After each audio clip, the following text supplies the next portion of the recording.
இன்றைக்கி இவர் வந்த உடனே படமே எடுக்காமல் ஒரு அனௌன்ஸ்மெண்ட் டீசர் மட்டும் விட்டுட்டு அதை வச்சுட்டு நான் 10 கோடி கேட்டால் தான் நான் படத்தை நடிப்பேன் வைப்பேன்னு இப்போ லைக்காவை லாக் பண்ணுறது நல்லா இல்லை, அது ஏற்புடையதாகவும் இல்லை. ஸோ அதனால் உங்கள் அப்பா மாதிரி நீங்களும் மாறினீங்க அப்படின்னா உங்களுக்கும் பெருசாக ஃப்யூச்சர் இருக்காது. எப்படி இன்றைக்கி தமிழ் சினிமாவில் இருந்தும் இன்றைக்கும் பாருங்கள், புஷ்பா அவருக்கு அடுத்தது கிட்டத்தட்ட ஏறக்குறைய விஜய் எவ்வளோ வருஷம் கழிச்சு வந்தார். அல்லு அர்ஜுன் விஜய் பண்ண படங்களில் பாதி கூட பண்ணலை. ஒரு நாள் கலெக்ஷன், அதாவது புஷ்பாவினுடைய முதல் நாள் கலெக்ஷன் வாரிசினுடைய மொத்த கலெக்ஷன், வாரிசினுடைய லைஃப் டைம் கலெக்ஷன் புஷ்பாவினுடைய முதல் நாள் கலெக்ஷன். அந்த அளவுக்கு தான் அவங்க அப்பாவோட ரேஞ்ச் இருக்கு. நான் உச்சத்தில் இருக்குன்னு அவரா சொல்லிட்டு அவர் டேய் மெண்டல் ராமசாமி உசுரோட தான் இருக்கியா?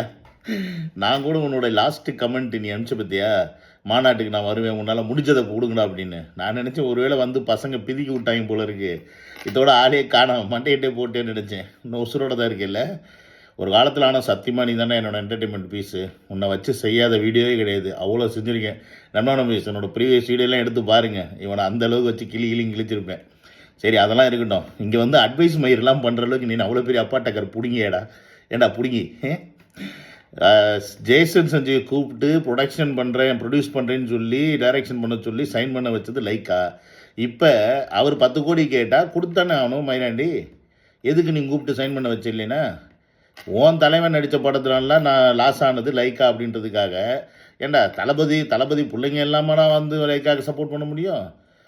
தளபதி வச்சு எடுத்த படம் லைக்காவுக்கு கத்தி, அது என்ன ஹிட்டுன்னு எல்லாருக்கும் தெரியும். அதுக்கப்புறம் இப்போ வரைக்கும் தளபதி வச்சு படம் எடுக்கவே முடியல. தளபதி மைனை வச்சு ஈஸியாக அப்படியே நொட்டிட்டு போயிடலாம் பார்த்தீங்கள.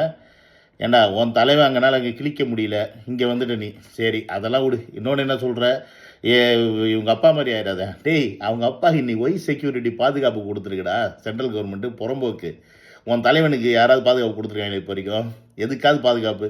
ஏன்னா அந்தால பார்த்தா அந்தால என்றைக்கு கான்ட்ரவர்சியாக பேசியிருக்கேன். பயந்தாங்கோலி எல்லாத்துக்கும் பயம், அரசியலுக்கு பாதியில் ஓடி போன பயந்தாங்கோலி. நீ எல்லாம் பேசுகிற பேச்சு ஏண்டா எச்சக்கலை.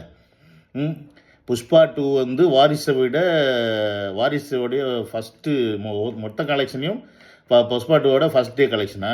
ஆமாம், நீ தான் ப்ரொடியூஸ் பண்ண படத்துக்கு நீ தான் வசூல்லாம் கொடுக்குற.